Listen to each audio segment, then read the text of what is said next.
തുടർന്നുള്ള നമ്മുടെ അല്പസമയത്തെ ചിന്തയ്ക്കായിട്ട് ഒരു വേദഭാഗം നമുക്ക് ശ്രദ്ധിക്കാം.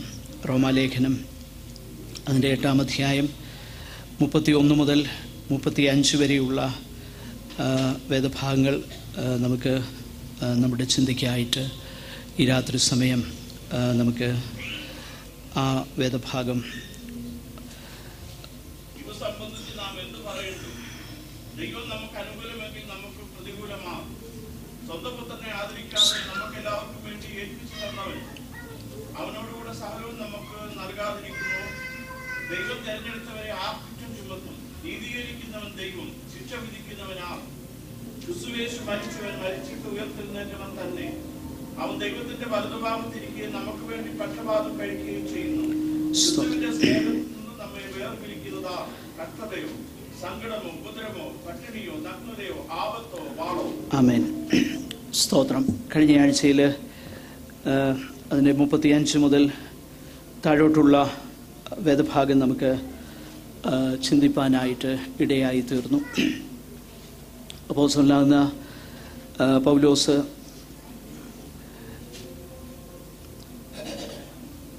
അതിൻ്റെ 31-ാമത്തെ വാക്യം നമ്മൾ ശ്രദ്ധിച്ചാൽ ഇത് സംബന്ധിച്ച് നാം എന്തു പറയേണ്ടു? താൻ അതുവരെ പറഞ്ഞു വന്ന വിഷയങ്ങളെ കൺക്ലൂഡ് ചെയ്യുന്ന ഒരു കൺക്ലൂഡിങ് ഫോർമുലയായിട്ട് ആ വാക്യത്തെ അല്ലെങ്കിൽ ആ വേദഭാഗത്തെ അല്ലെങ്കിൽ ആ സെൻറ്റൻസിനെ നമുക്ക് മനസ്സിലാക്കുവാനായിട്ട് കഴിയുന്നുണ്ട്. 6-ാമത്തെ അധ്യായത്തിലും അതിൻ്റെ 6-ന്റെ 1 നമുക്കത് കാണുവാനായിട്ട് കഴിയുന്നുണ്ട്. ആകയാൽ നാം എന്ത് പറയേണ്ടു? സ്തോത്രം.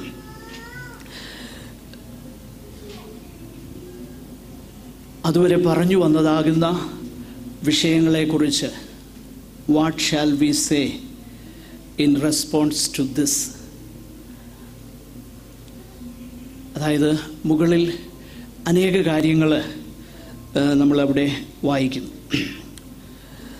അതിൻ്റെ 28-ാമത്തെ വാക്യത്തിൽ ഒരു വലിയ കൺവിക്ഷൻ, ഒരു വലിയ ബോധ്യം പൗലോസ് അവിടെ പറയുന്നുണ്ട്.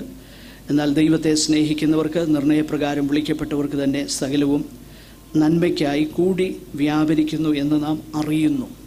വിനോ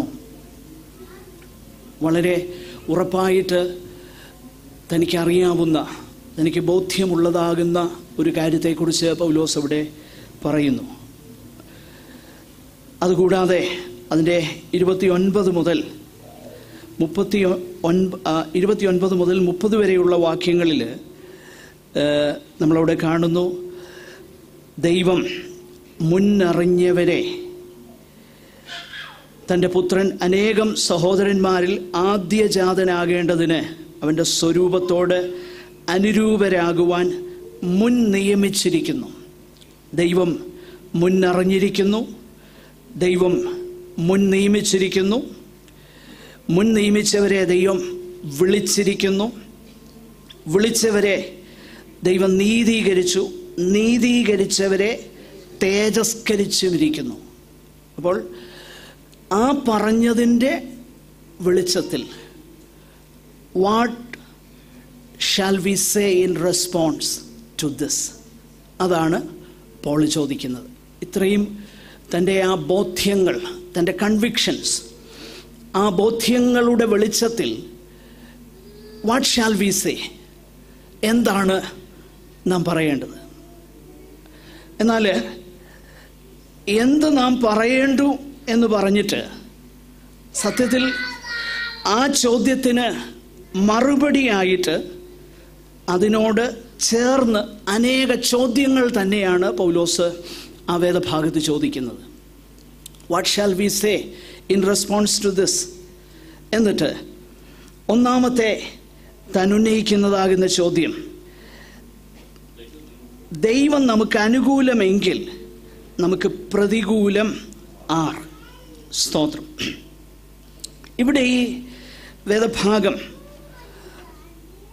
സത്യത്തിൽ എന്താണ് പോള് അർത്ഥമാക്കുന്നത് എന്നുള്ളത് നമ്മൾ മനസ്സിലാക്കണം. If God is for us, ദൈവം നമുക്ക് അനുകൂലമെങ്കിൽ, പഴയ നിയമത്തിൽ അനേക സ്ഥലങ്ങളിൽ ദൈവത്തിൻ്റെ അനുകൂലതയെക്കുറിച്ച് നമ്മൾ വായിക്കുന്നുണ്ട്. ഐ ആം ഫോർ യു എന്ന് ദൈവം ഇസ്രായേൽ മക്കളോട് പറയുന്നുണ്ട്. എന്നാൽ അവരുടെ ജീവിതത്തിൽ അവരേറ്റവും ഭയപ്പെട്ടിരുന്ന ഒരു കാര്യം, ഞാൻ നിങ്ങൾക്ക് പ്രതികൂലമായിരിക്കുന്നു എന്ന് ദൈവം പറയുന്നത്.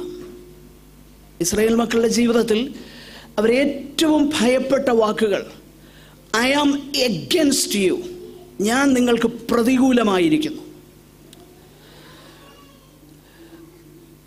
ദൈവം നമുക്ക് പ്രതികൂലമായിരിക്കുന്നു എങ്കിൽ ഏതെല്ലാം കാര്യങ്ങൾ നമുക്ക് അനുകൂലമായാലും ആത്യന്തികമായിട്ട് അതുകൊണ്ട് യാതൊരു പ്രയോജനവുമില്ല. ദൈവം അനുകൂലമായിരിക്കുന്നുവെങ്കിൽ എന്തെല്ലാം പ്രതികൂലമായിരുന്നാലും അതൊന്നും തന്നെ നമ്മെ ആത്യന്തികമായി നശിപ്പിക്കുകയില്ല, നമ്മെ തകർത്ത് കളയത്തില്ല. If God is for us, ഈ ദൈവത്തെക്കുറിച്ച് പഴയ നിയമത്തിൽ അനേക കാര്യങ്ങൾ നമുക്ക് മനസ്സിലാക്കുവാനായിട്ട് കഴിയുന്നുണ്ട്. ഞാനല്ലാതെ ഒരു ദൈവമില്ല, ആരംഭത്തിങ്കൽ തന്നെ അവസാനവും കാണുന്ന, അതുപോലെ സകലത്തെയും നിയന്ത്രിക്കുന്ന. പ്രിയപ്പെട്ടവരെ, ദാനിയേലിൻ്റെ പ്രവചനത്തിൽ അത് വളരെ വ്യക്തതയോടെ നമ്മൾ കാണുന്നുണ്ട്.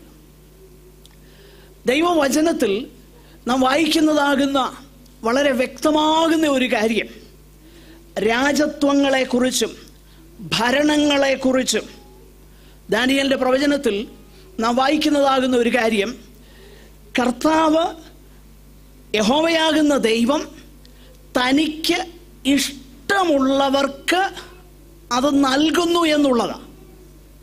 എന്ന് പറഞ്ഞാൽ ദൈവം അറിയാതെ യാതൊരു ഭരണവും ഉണ്ടാകുന്നില്ല. അത് നമ്മൾ തിരിച്ചറിയണം. അതുകൊണ്ടല്ലേ റോമാലേഖനത്തിൽ തന്നെ അതിൻ്റെ 14-ാമത്തെ അധ്യായത്തിലേക്കൊക്കെ വരുമ്പോൾ, 13ഉം 14ഉം അധ്യായങ്ങളിലേക്ക് വരുമ്പോൾ നാം വായിക്കുന്നത്, അന്ന് ഒരു പക്ഷേ ദൈവമക്കൾക്ക് വളരെ പീഡകൾ ഉണ്ടായിരുന്ന ഒരു സമയമാണ്. ആ സമയത്ത് ഭരണാധിപന്മാരെക്കുറിച്ച് ദൈവത്തിൻ്റെ വചനത്തിൽ നമ്മൾ വായിക്കുന്നത് ഇങ്ങനെയാണ്, അവർ ദൈവത്തിൻ്റെ ദാസന്മാരായിരിക്കുന്നു എന്നാണ് പറയുന്നത്. 13-ാം അധ്യായം അതിൻ്റെ 1 മുതലുള്ള വാക്യങ്ങളൊന്ന് വായിച്ചു.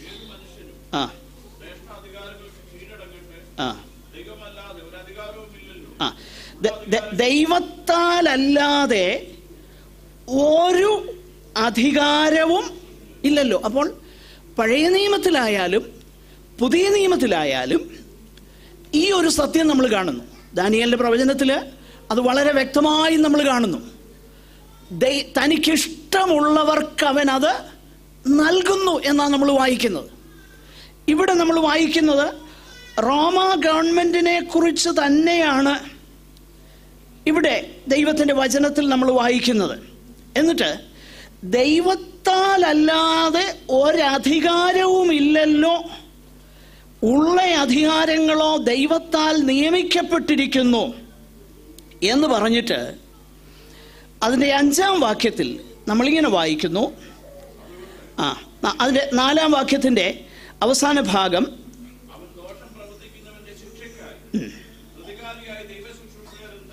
നോക്കുക, പ്രതികാരിയായ ദൈവ ശുശ്രൂഷക്കാരൻ തന്നെ. അപ്പോൾ വേദപുസ്തകം അധികാരികളെ കാണുന്നത് എങ്ങനെയാണെന്ന് നമ്മൾ മനസ്സിലാക്കണം. ദൈവത്താൽ അല്ലാതെ ഒരു അധികാരവുമില്ല. മാത്രമല്ല, അവർ ദൈവ ശുശ്രൂഷകന്മാരെന്നാണ് പറയുന്നത്. അതിൻ്റെ അർത്ഥം എന്താ? ദൈവം അറിയാതെയും അനുവദിക്കാതെയും ഒരു ഭരണം ഉണ്ടാകുന്നില്ല എന്നുള്ളതാണ് അതിൻ്റെ അർത്ഥം. എന്ന് പറഞ്ഞാൽ ദൈവമാണ് സകലത്തെയും കൺട്രോൾ ചെയ്യുന്ന പരമാധികാരിയായവൻ. അതാ വേദപുസ്തകം നൽകുന്നത്. നമ്മളിപ്പോൾ നമ്മുടെ രാജ്യത്ത് ഇലക്ഷൻ നടക്കുക, നല്ല കാര്യം, നമ്മൾ പ്രാർത്ഥിക്കണം, ദൈവമേ ദൈവമക്കൾക്ക് അനുകൂലമാകുന്ന ഒരു ഭരണം വരണേ എന്ന് പ്രാർത്ഥിക്കുന്നതിൽ തെറ്റില്ല. പക്ഷെങ്കിൽ അൾട്ടിമേറ്റ്ലി നമ്മൾ ഓർക്കണം, ആര് വന്നാലും, ആര് ഭരണത്തിൽ വന്നാലും ദൈവത്താൽ അല്ലാതെ ഒരധികാരവുമില്ല എന്ന് നമ്മൾ തിരിച്ചറിയണം. എന്ന് പറഞ്ഞാൽ ഏത് ഗവൺമെൻറ് വന്നാലും ദൈവത്തിന് അതിലൊരു ഉദ്ദേശമുണ്ട് എന്നുള്ളത് നമ്മൾ മനസ്സിലാക്കുകയും ദൈവമാണ് സകലത്തിൻ്റെയും അധികാരി എന്ന് നമ്മൾ മനസ്സിലാക്കണം. സകലത്തിൻ്റെയും അധികാരിയും സകലത്തെയും നിയന്ത്രിക്കുന്നവനും ആദിയെങ്കിൽ അവസാനം അറിയുന്നവനുമാകുന്ന ദൈവം നമുക്ക് അനുകൂലമെങ്കിൽ, അതാണ് പോൾ പറയുന്നത്. ആ ദൈവം, if this God is for us, ആ ദൈവം നമുക്ക് അനുകൂലമെങ്കിൽ അടുത്തത് നമുക്ക് പ്രതികൂലമാർ എന്ന് ചോദിച്ചാൽ നമുക്ക് പ്രതികൂലങ്ങൾ ഇല്ലെന്നല്ല അതിൻ്റെ അർത്ഥം. ദൈവമക്കൾക്ക് പ്രതികൂലങ്ങൾ ഇല്ല എന്നല്ല ആ വേദഭാഗത്തിൻ്റെ അർത്ഥം. നേരെ മറിച്ച് ഈ പറഞ്ഞ ഒരു പ്രതികൂലങ്ങളും ആത്യന്തികമായി ദൈവവുമായിട്ടുള്ള നമ്മുടെ ബന്ധത്തിൽ നിന്നും നമ്മുടെ ഭാവിയിൽ നിന്നും നമ്മെക്കുറിച്ച് ദൈവം ഉദ്ദേശിക്കുന്നതിൽ നിന്നും നമ്മളെ തകർത്ത് കളയുവാൻ, നമ്മെ ഒടുക്കിക്കളയുവാൻ കഴിയുന്നതല്ല എന്നുള്ളതാണ് ദൈവത്തിൻ്റെ പരിശുദ്ധാത്മാവിടെ പറയുന്നത്. അതുകൊണ്ടാണ് ഇതു സംബന്ധിച്ച് നാം എന്തു പറയേണ്ടു? ദൈവം നമുക്ക് അനുകൂലമെങ്കിൽ പ്രതികൂലം ആർ. രണ്ടാമതായിട്ട് അവിടെ നമ്മൾ വായിക്കുന്നതാകുന്ന വിഷയം, അപ്പോൾ ദൈവം നമ്മളെ മുന്നറിയുകയും നമ്മെ മുൻ നിയമിക്കുകയും നമ്മെ വിളിക്കുകയും നമ്മെ നീതീകരിക്കുകയും നമ്മെ തേജസ്കരിക്കുകയും ചെയ്തിരിക്കുന്നു എന്ന് വേദപുസ്തകം പഠിപ്പിക്കുന്നുവെങ്കിൽ, ആ ദൈവം, if this God is for us, who is against us. രണ്ടാമത്തെ വിഷയം അവിടെ നമ്മൾ വായിക്കുന്നതാകുന്ന വിഷയം, സ്വന്തം പുത്രനെ ആദരിക്കാതെ നമുക്കെല്ലാവർക്കും വേണ്ടി ഏൽപ്പിച്ചു തന്നവൻ അവനോടുകൂടെ സകലവും നമുക്ക് നൽകാതെ ഇരിക്കുമോ? ഈ വേദഭാഗവും നമ്മൾ ശ്രദ്ധിക്കണം. എന്താണ് സത്യത്തിൽ ഇവിടെ ദൈവത്തിൻ്റെ വചനം നമ്മളെ പഠിപ്പിക്കുന്നത്? പൗലോസ് പറയുന്നതാകുന്ന വിഷയം, സ്വന്തം പുത്രനെ ആദരിക്കാതെ ദൈവം അവനെ നമുക്കെല്ലാവർക്കും വേണ്ടി ഏൽപ്പിച്ചു തന്നു എങ്കിൽ, അങ്ങനെ ദൈവം ചെയ്തെങ്കിൽ, എന്ന് വെച്ചാൽ ദൈവം ഒരു വലിയ കാര്യം ചെയ്തെങ്കിൽ ചെറിയ കാര്യം ചെയ്യുവാൻ ദൈവത്തിന് കഴിയുകയില്ലയോ എന്നാണ് ചോദിക്കുന്നത്. സ്വന്തം പുത്രനെ ആദരിക്കാതെ നമുക്ക് വേണ്ടി ഏൽപ്പിച്ചു തന്നെങ്കിൽ, ആ പുത്രനെ നമുക്ക് വേണ്ടി തരാൻ തക്കവണ്ണം ദൈവം നമ്മെ സ്നേഹിച്ചെങ്കിൽ, ബാക്കി ഏത് കാര്യത്തിലാണ് പാട്ടുകാരൻ പറയുന്നത് പോലെ ഒന്നിനും തന്നിടമെന്നിയെ വേറെങ്ങും ഓടേണ്ട, താങ്ങുവാൻ താൻ മതിയ. നോക്ക്, അപ്പോൾ യഥാർത്ഥമായും ഒരു വ്യക്തി വീണ്ടും ജനിച്ചു എങ്കിൽ, ദൈവമക്കളായെങ്കിൽ, നാം ദൈവമക്കളായി തീർന്നുവെങ്കിൽ, ആ ബോധ്യം നമുക്കുണ്ടെങ്കിൽ, ദൈവം വാഗ്ദാനം ചെയ്തവ, എന്താ ദൈവം വാഗ്ദാനം ചെയ്തത്? ദൈവം വാഗ്ദാനം ചെയ്തത് എന്താണെന്ന് ആ പശ്ചാത്തലത്തിലാണ് നമ്മൾ മനസ്സിലാക്കേണ്ടത്. ദൈവം വാഗ്ദാനം ചെയ്തത് മറ്റൊന്നുമല്ല. ദൈവം വാഗ്ദാനം ചെയ്തത് ഈ ഭൂമിയിലെ യാതൊരു കാര്യവുമല്ല. ഈ ഭൂമിയിലെ എന്തെങ്കിലും കാര്യങ്ങളായിരുന്നെങ്കിൽ അതിനുവേണ്ടി പുത്രനെ തകർത്ത് കളയേണ്ട ആവശ്യകതയില്ല. എന്നാൽ പുത്രനെ തകർത്ത് കളയേണ്ടതിൻ്റെ ആവശ്യകത, പുത്രനെ ആദരിക്കാതെ നമുക്കെല്ലാവർക്കും വേണ്ടി ഏൽപ്പിച്ച് തരേണ്ടി വന്നതിൻ്റെ ആവശ്യകത എന്ത്?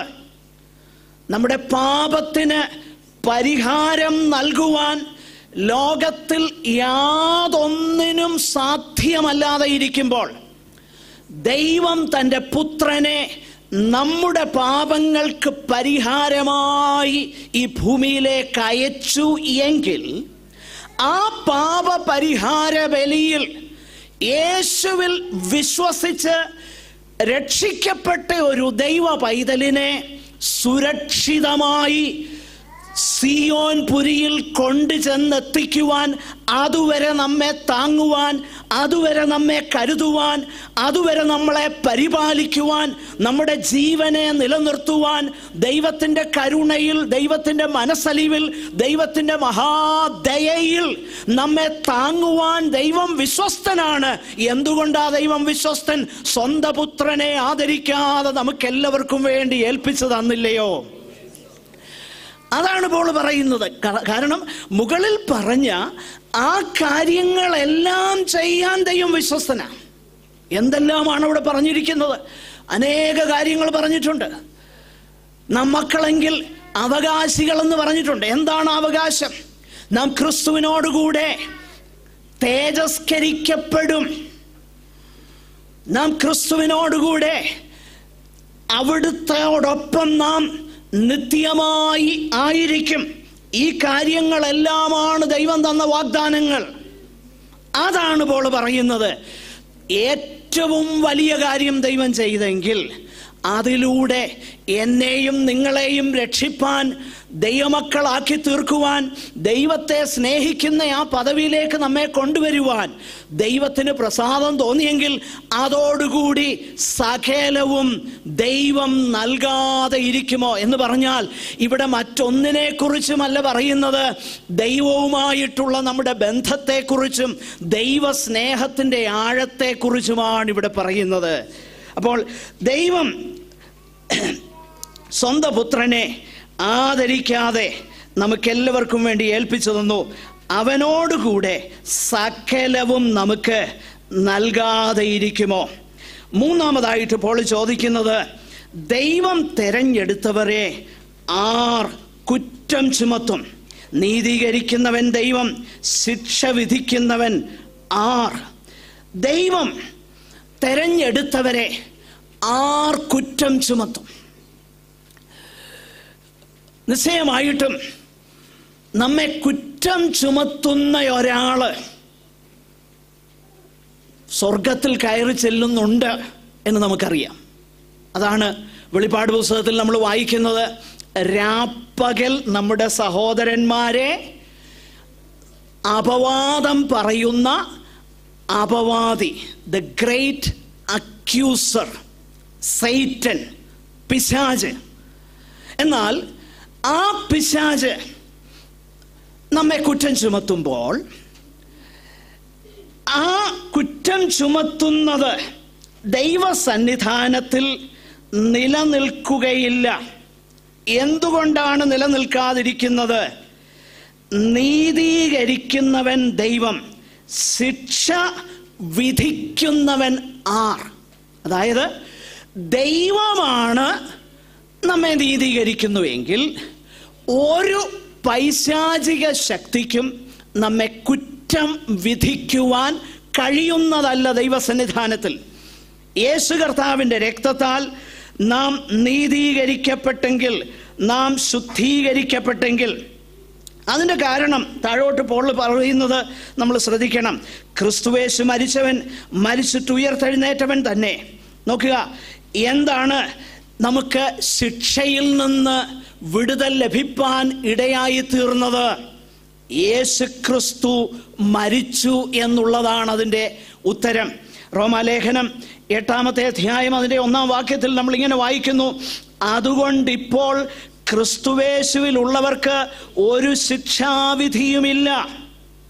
ജീവന്റെ ആത്മാവിൻ്റെ പ്രമാണം എനിക്ക് പാപത്തിൻ്റെയും മരണത്തിൻ്റെയും പ്രമാണത്തിൽ നിന്ന് ക്രിസ്തുവേശുവിൽ സ്വാതന്ത്ര്യം വരുത്തിയിരിക്കുന്നു.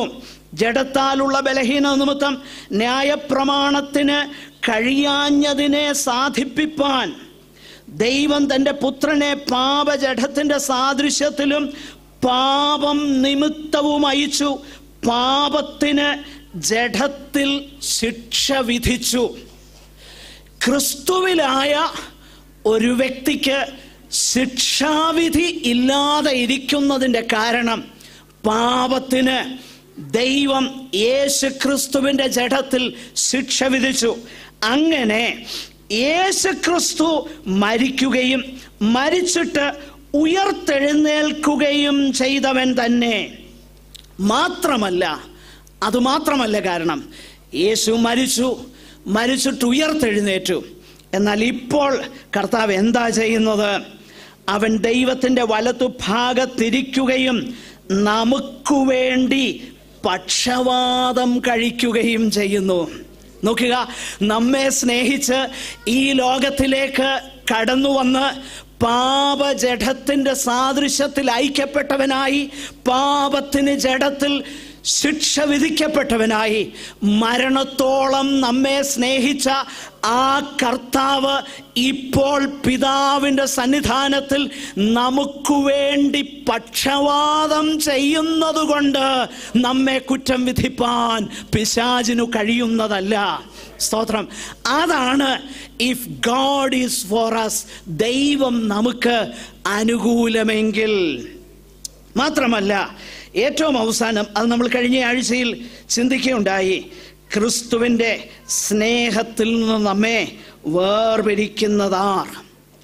അതിനെക്കുറിച്ച് നമ്മൾ ധ്യാനിച്ച വേദഭാഗമായതുകൊണ്ട് ഞാൻ അധികം വിശദീകരിപ്പാൻ ആഗ്രഹിക്കുന്നില്ല.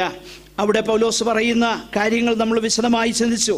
കഷ്ടതയോ സങ്കടമോ ഉപദ്രവമോ പട്ടിണിയോ നഗ്നതയോ ആപത്തോ വാളോ ഇവയ്ക്കൊന്നിനും തന്നെ ക്രിസ്തുവേശുവിൻ്റെ ുള്ളതാകുന്ന ദൈവസ്നേഹത്തിൽ നിന്ന് നമ്മെ വേർപിരിപ്പാൻ കഴിയുന്നില്ലെന്നും, അതിൻ്റെ 37-ാമത്തെ വാക്യത്തിലേക്ക് വരുമ്പോൾ, നാമോ നമ്മെ സ്നേഹിച്ചവൻ മുഖാന്തരം ഇതിലൊക്കെയും പൂർണ്ണ ജയം പ്രാപിക്കുന്നു. In spite of all these things, ഇതിൻ്റെ എല്ലാം നടുവിൽ നമ്മെ സ്നേഹിച്ചവൻ മുഖാന്തരം നാം പൂർണ്ണ ജയം പ്രാപിക്കുന്നു. തുടർന്ന് പൗലോസ് പറയുന്ന ആ കാര്യങ്ങളുടെ ഒരു വാക്കിൽ പറഞ്ഞ് ഞാൻ അവസാനിപ്പിക്കാം. സ്തോത്രം. ഒന്നാമതായിട്ട് കഴിഞ്ഞ ആഴ്ചയിൽ ആ കാര്യം ഒന്ന് സൂചിപ്പിച്ച് നാം പോകുവാൻ ഇടയായി തീർന്നു. അപ്പോൾ ചോദിക്കുന്ന ഒരു കാര്യം, മരണത്തിന് ക്രിസ്തുവിൻ്റെ സ്നേഹത്തിൽ നിന്ന് നമ്മെ വേർപിരിപ്പാൻ കഴിയുമോ? മരണത്തിന് എന്തുകൊണ്ട് ദൈവമക്കളെ ക്രിസ്തുവിൻ്റെ സ്നേഹത്തിൽ നിന്ന് വേർപിരിപ്പാൻ കഴിയുന്നില്ല? അതിൻ്റെ കാരണം പൗലോസ് തന്നെ ഫിലിപ്പിയ ലേഖനത്തിൽ താൻ പറയുന്നത് ഇങ്ങനെയാണ് പറയുന്നത്, വിട്ടുപിരിഞ്ഞ് ക്രിസ്തുവിനോട് കൂടെ ഇരിക്കുക, ആ കാര്യത്തെ ഞാൻ എന്ത് ചെയ്യുകയാണ്? കാംക്ഷിക്കുകയാണ്. ഫിലിപ്പി ലേഖനം അതിൻ്റെ 1-ാമത്തെ അധ്യായം അതിൻ്റെ 20-ാമത്തെ വാക്യമാണെന്ന് എൻ്റെ ഓർമ്മ ശരിയെങ്കിൽ.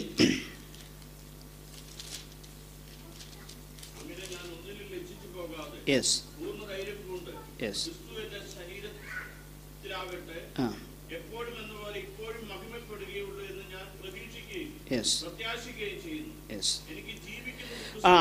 നോക്കുക, എനിക്ക് ജീവിക്കുന്നത് ക്രിസ്തുവും മരിക്കുന്നത് ലാഭവുമാകുന്നു. ജീവനും മരണം. എന്നാൽ അവിടെ പോൾ പറയുന്ന കാര്യം, ഇവ രണ്ടിനാലും ഞാൻ ഞെരുങ്ങുന്നു.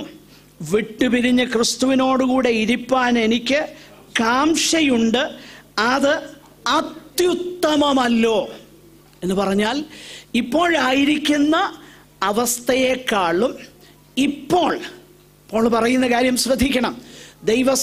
യേശുക്രിസ്തുവിലുള്ള ദൈവസ്നേഹത്തിൽ നമ്മളെ വേർപിരിപ്പാൻ കഴിയത്തില്ല എന്ന് പറയുമ്പോൾ, മരണത്തിനത് കഴിയുന്നില്ല എന്ന് പറയാൻ കാരണം, മരണം എന്നുള്ളത് കർത്താവുമായിട്ടുള്ള സ്നേഹബന്ധത്തിൻ്റെ ഒരു ആഴമാകുന്ന, ഇപ്പോഴുള്ളതിനേക്കാളും ആഴമാകുന്ന ഒരു തിരിച്ചറിവിലേക്ക് നമ്മൾ പോകുകയാണ്.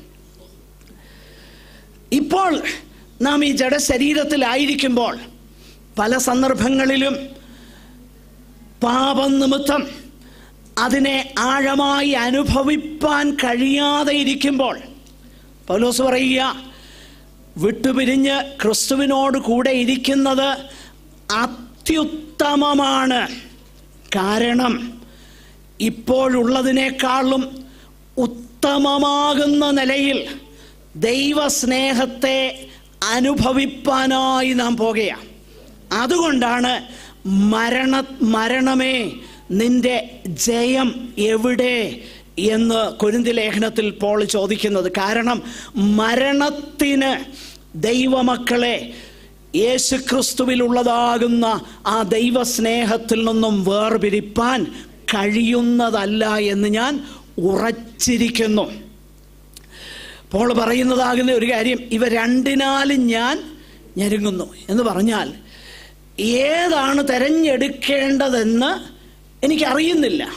കാരണം ക്രിസ്തു എന്നിൽ ഏതിനാൽ മഹിമപ്പെടും എന്നുള്ള അറിവ് എനിക്കില്ലെന്ന് പോൾ പറയുക. നോക്കുക, അത്രയും വെളിപ്പാടുള്ള ഒരു മനുഷ്യൻ, അത്രയും ആഴമായി ദൈവിക മർമ്മങ്ങളുടെ ഗൃഹവിചാരകത്വം ലഭിച്ച ആ മനുഷ്യന് പോലും തൻ്റെ ജീവനാലാണോ അതോ മരണത്താലാണോ ക്രിസ്തു മഹിമപ്പെടുന്നത് എന്ന് അറിയുന്നില്ല. ഇവ രണ്ടിനാലും ഞാൻ ഞരങ്ങുകയാണ്. ഏതാണ് തിരഞ്ഞെടുക്കേണ്ടതെന്ന് ഞാൻ അറിയുന്നില്ല. അവിടെയാണ് റോമാലേഖനത്തിൽ ഒരു വാക്യം നമ്മൾ വായിക്കുന്നുണ്ട്. ആത്മാവ് താനും ഉച്ചരിച്ചുകൂടാത്ത ഞരക്കങ്ങളാൽ ദൈവമക്കൾക്ക് വേണ്ടി എന്ത് ചെയ്യുന്നു? പക്ഷവാദം ചെയ്യുന്നു. അതിൻ്റെ കാരണം ഏതുവിധം പ്രാർത്ഥിക്കണമെന്ന് അറിയുന്നില്ല. പോൾ പറഞ്ഞ കാര്യം അത് തന്നെയാണ്. എന്താ പ്രാർത്ഥിക്കേണ്ടതെന്നറിയില്ല. നമുക്കറിയാവുന്ന ഒത്തിരി കാര്യങ്ങളുണ്ട്, വേദപുസ്തകത്തിൽ വ്യക്തമാക്കിയിരിക്കുന്ന ഒത്തിരി കാര്യങ്ങളുണ്ട്. എന്നാൽ when it comes to taking a decision whether this will glorify God in me or that will glorify God in me, I don't know, എനിക്കറിയത്തില്ല. എന്നാൽ ദൈവത്തിനറിയാം ഏതാണ് ക്രിസ്തു മഹിമപ്പെടാൻ കാരണമാകുന്നതെന്ന്. അതുകൊണ്ട് ആത്മാവാകുന്ന ദൈവം വിശുദ്ധന്മാർക്കു വേണ്ടി ഉച്ചരിച്ചുകൂടാത്ത ഞരക്കങ്ങളാൽ പക്ഷവാദം ചെയ്യുന്നു. കാരണം വേണ്ടും വണ്ണം പ്രാർത്ഥിപ്പാൻ നമുക്ക് അറിയുന്നില്ലല്ലോ. അപ്പോൾ മരണമെന്നുള്ളത് ദൈവസ്നേഹത്തിൽ നിന്ന് നമ്മെ വേർതിരിക്കുന്നതല്ല എന്ന് പോള് ഉറച്ചിരിക്കുന്നു. എന്നാൽ അടുത്ത കാര്യമാണ് എന്നെ ചിന്തിപ്പിച്ചത്, ജീവനോ? കാരണം ജീവനാണ് പലപ്പോഴും നമുക്ക് പ്രധാനമായിരിക്കുന്നത് മരണത്തെക്കാൾ. കാരണം ജീവിക്കാനാണ് നമുക്ക് താല്പര്യം. എന്നാൽ വേദപുസ്തകം പഠിപ്പിക്കുന്നത് ജീവനേക്കാളും, ജീവിതത്തെക്കാളിൽ, മോർ ദാൻ ലൈഫ്, നിന്റെ ദയ ജീവനേക്കാൾ നല്ലതായിരിക്കുന്നതാ. Thy loving kindness is better than life itself എന്നാ പഴയ നിയമത്തിൽ. എൻ്റെ ഓർമ്മ ശരിയെങ്കിൽ 62 അതോ 63 സങ്കീർത്തനത്തിലാണ് നാം അത് വായിക്കുന്നത്. Thy loving kindness is better than life itself. എന്തുകൊണ്ടാണ് ജീവനേക്കാളും ദൈവത്തിൻ്റെ ദയ നല്ലതായിരിക്കുന്നത്? അതിൻ്റെ കാരണം എന്നാണെന്നറിയാമോ? ഒരർത്ഥത്തിൽ പറഞ്ഞാൽ ക്രിസ്തുവിന് വേണ്ടി മരിക്കുന്നത് എളുപ്പമാണ്, എന്നാൽ ക്രിസ്തുവിന് വേണ്ടി ജീവിക്കുന്നത് അത്ര എളുപ്പമല്ല. ക്രിസ്തുവിന് വേണ്ടി മരിക്കുന്നത് എളുപ്പമാണ്, മരണം എളുപ്പമാണ്. പക്ഷെ ജീവൻ അത്ര എളുപ്പമല്ല. പ്രിയപ്പെട്ടവരെ, അത് നമ്മൾ മനസ്സിലാക്കണം. മരണത്താൽ ദൈവസ്നേഹത്തിൽ നിന്ന് നമ്മൾ മാറ്റപ്പെടുകയില്ല. എന്നാൽ ജീവനോടെ ഇരിക്കുന്നത് വളരെ കോഷ്യസ് ആയിരിക്കേണ്ട കാര്യമാണ്. പലപ്പോഴും നമ്മുടെ ചിന്ത ജീവനാ നല്ല കാര്യമെന്നാ. യെസ്, ജീവൻ നല്ല കാര്യം തന്നെ, നാം ജീവിക്കണം. എന്നാൽ പോൾ പറയുന്നതാകുന്ന ഒരു കാര്യം, ദൈവത്തെ നമ്മൾ അങ്ങനെ അക്ഷയമായി സ്നേഹിക്കുന്നെങ്കിൽ മരണത്തിന് നമ്മെ ദൈവസ്നേഹത്തിൽ നിന്ന് വേർതിരിപ്പാൻ കഴിയത്തില്ല. എന്നാൽ അതിനേക്കാളും പ്രയാസമാണ് ജീവൻ. ആ ജീവനിലും ദൈവസ്നേഹത്തിൽ നിന്ന് നമ്മളെ എന്ത് ചെയ്യാൻ കഴിയത്തില്ല, വേർതിരിപ്പാൻ കഴിയുന്നതല്ല. സ്തോത്രം. അതുകൊണ്ടാണ് അടുത്ത വാക്യങ്ങൾ നമ്മൾ ശ്രദ്ധിച്ചാൽ, ദൂതന്മാർക്കോ വാഴ്ചകൾക്കോ അധികാരങ്ങൾക്കോ എന്ന് പറഞ്ഞാൽ ഇപ്പോഴുള്ളതിനോ വരുവാനുള്ളതിനോ ഉയരത്തിനോ ആഴത്തിനോ മറ്റ് യാതൊരു സൃഷ്ടിക്കോ എന്ന് പറഞ്ഞാൽ യാതൊന്നിനും തന്നെ നമ്മുടെ കർത്താവായ യേശു ക്രിസ്തുവിലുള്ള ദൈവസ്നേഹത്തിൽ നിന്ന് നമ്മെ വേർപിരിപ്പാൻ കഴിയുകയില്ല എന്ന് ഞാൻ ഉറച്ചിരിക്കുന്നു. സ്തോത്രം. അങ്ങനെയെങ്കിൽ യേശു കർത്താവിൽ കൂടെ ദൈവവുമായിട്ട് ആ സ്നേഹച്ചങ്ങലയാൽ ബന്ധിക്കപ്പെടുവാൻ ലഭിച്ചതാകുന്ന ഭാഗ്യം എത്ര വലുതാണ് എന്ന് നമ്മൾ തിരിച്ചറിയണം. നമ്മളെ മുന്നറിയുവാനും മുൻ നിയമിക്കുവാനും നമ്മെ വിളിപ്പാനും നമ്മളെ നീതീകരിപ്പാനും നമ്മെ തേജസ്കരിപ്പാനും ദൈവത്തിന് കരുണ തോന്നിയെങ്കിൽ ആ ക്രിസ്തുവുമായിട്ടുള്ള സ്നേഹബന്ധത്തിൽ നിന്നും വേർവിടാതെ നമ്മെ നിത്യതയോളം കൊണ്ടുചെന്നെത്തിപ്പാൻ നമ്മുടെ കർത്താവിന് നമ്മുടെ ജീവിതത്തിൽ കഴിയും എന്നുള്ളതുകൊണ്ട് അക്ഷയമായി കർത്താവിനെ നമുക്ക് സ്നേഹിക്കാം. അവിടുത്തെ ആലോചനയാൽ എന്നെ നടത്തും, പിന്നത്തേതിൽ എന്നെ മഹത്വത്തിലേക്ക് കൈക്കൊള്ളും എന്നുള്ളതാകുന്ന തിരുവചനം പോലെ കർത്താവിനെ സ്നേഹിച്ച് അവിടുത്തെ ഇഷ്ടം ചെയ്യുവാനായി ജീവനുള്ള കാലത്തോളം ദൈവത്തിൻ്റെ ഇഷ്ടത്തിനായി നമ്മെ തന്നെ വേർതിരിപ്പാൻ ദൈവം നമുക്ക് കൃപ തരട്ടെ. അതിനായി നമുക്ക് പ്രാർത്ഥിക്കാം. എല്ലാവരും പ്രാർത്ഥനയോടെ ആയിരിക്കുമ്പോൾ സഹോദരന്മാർ ആർക്കെങ്കിലും ഒരാൾക്ക് പ്രാർത്ഥിച്ച് ദയവായി നമ്മുടെ മീറ്റിംഗ് അവസാനിപ്പിക്കാം.